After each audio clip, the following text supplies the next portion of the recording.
यहोवा ने अब्राम से कहा, अपने देश और अपनी जन्मभूमि और अपने पिता के घर को छोड़कर उस देश में चला जा जो मैं तुझे दिखाऊंगा, और मैं तुझसे एक बड़ी जाति बनाऊंगा और तुझे आशीष दूंगा और तेरा नाम बड़ा करूंगा और तू आशीष का मूल होगा। और जो तुझे आशीर्वाद दे उन्हें मैं आशीष दूंगा, और जो तुझे कोसे उसे मैं शाप दूंगा, और भूमंडल के सारे कुल तेरे द्वारा आशीष पाएंगे। यहोवा के इस वचन के अनुसार अब्राम चला और लूत भी उसके संग चला। और जब अब्राम हारान देश से निकला उस समय वह 75 वर्ष का था।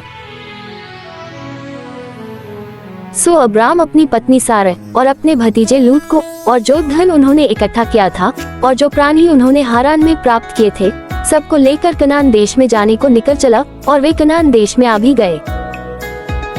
उस देश के बीच से जाते हुए अब्राम शकेम में, जहाँ मोरे का बांज वृक्ष है, पहुंचा। उस समय उस देश में कनानी लोग रहते थे।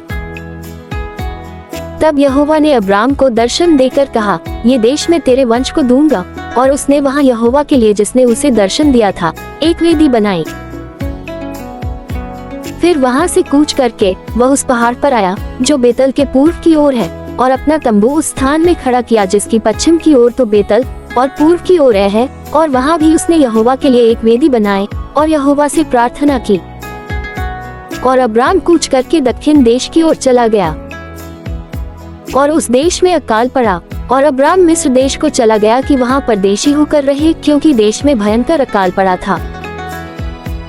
फिर ऐसा हुआ कि मिस्र के निकट पहुंचकर उसने अपनी पत्नी सारै से कहा, सुन, मुझे मालूम है कि तू एक सुंदर स्त्री है।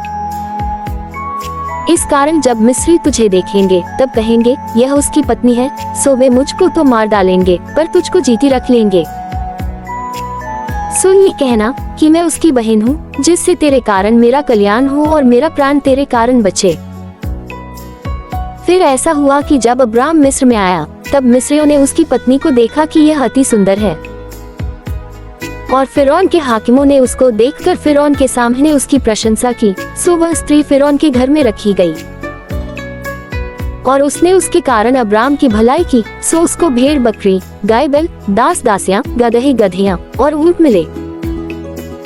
तब यहोवा ने फिरौन और उसके घराने पर अब्राम की पत्नी सारै के कारण बड़ी बड़ी विपत्तियां डाली। सो फिरौन ने अब्राम को बुलवा कर कहा, तूने मुझसे क्या किया है? तूने मुझे क्यों नहीं बताया कि वह तेरी पत्नी है? तूने क्यों कहा कि वह तेरी बहन है? मैंने उसे अपनी ही पत्नी बनाने के लिए लिया, परंतु अब अपनी पत्नी को लेकर यहाँ से चला जा। और फिरौन ने अपने आदमियों को उसके विषय में आज्ञा दी, और उन्होंने उसको और उसकी पत्नी को सब संपत्ति समेत जो उसका था विदा कर दिया। तब अब्राम अपनी पत्नी और अपनी सारी संपत्ति लेकर लूत को भी संग लिए हुए मिस्र को छोड़कर कनान के दक्षिण देश में आया।